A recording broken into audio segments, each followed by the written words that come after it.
జంజాల గారు చిరంజీవి గారితో పరిచయం చేశారు. చిరంజీవి గారు అదంతా ఒక పెద్ద స్టోరీ అనుకోండి.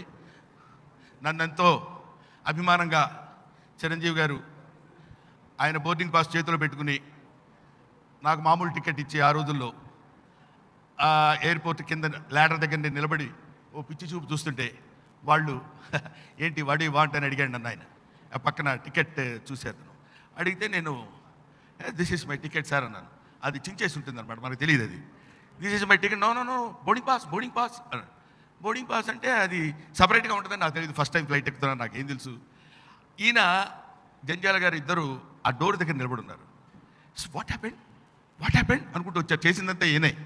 వాట్ హ్యాపెండ్ అంటే పాపం ఏమైందో అనుకొని ఏంటి సార్ అంటే ఈయన పాపులర్ కదా. వెంటనే అదిగా సార్ ఈయన దగ్గర టికెట్ లేదు, టికెట్ లేకుండా బోర్డింగ్ పాస్ లేకుండా పైకి ఎట్లా వస్తారు సార్ ఈజ్ మెంటల్లీ డిసార్డర్డ్ అండి. పాపం ఒక అతని పరిస్థితి, మానసిక పరిస్థితి బాగా కావాలంటే చూడండి, ఇది బోర్డింగ్ పాస్ బ్యాక్ సైడ్ చూడండి. K Brahmanandam escaped from mental hospital jail అని ఉంది.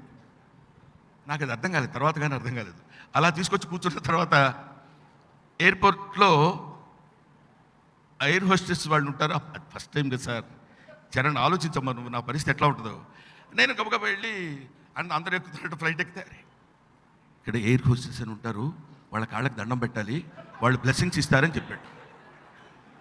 అనగానే నేను మాకు మన స్టైల్లో వెళ్ళిపోయి ఓకే సార్ అని వెంటనే కాళ్ళకి దండం పెడితే వాళ్ళు కంగారు పడిపోయి వెనక్కి వచ్చి ఏంటి వాట్ హ్యాపెండ్ సార్, నాకు అర్థం కాలేదు. సరే ఏదోలే ఇంకా ఇలాగే ఉంటుందేమో, మనకి ఏం తెలుసు, అదో కొత్త వాళ్ళు ఎక్కేటప్పుడు ఇట్లాగే ఉండాలేమో అనుకున్నాను. ఈయన పక్కనే వెళ్ళిపోయి పక్కనే కూర్చోబెట్టుకుని రా బ్రహ్మ దా కూర్చో, ఏమి మర్యాదలేండి గుర్తు తెచ్చుకుంటే ఇప్పటికీ. సరే పక్కన కూర్చున్న తర్వాత చాక్లెట్స్ ఇస్తున్నారు. నిజం సురేఖ్ గారు టెంప్ట్ అయ్యా ఒకటి తీసుకుందామని. బ్రహ్మ బాగున్నాయి కదా అని గబగబా తీసుకుంటావేమో, ఒక్కొక్కటి 1500 రూపాయలు అవుతుంది, 2 తీసుకున్న ఒకటి 3000 కట్టాలి.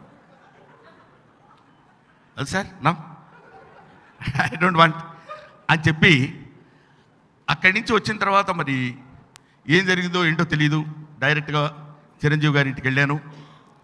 చిరంజీవి గారి మదరు, అప్పుడే నాగబాబు గారు అక్కడ, పవన్ కళ్యాణ్ గారు అందరూ వాళ్ళ ఇంట్లో ఉండి, ఆ తర్వాత నెక్స్ట్ డే చంటబ్బాయి షూటింగు ఒక హై స్కూల్లో జరుగుతుంది.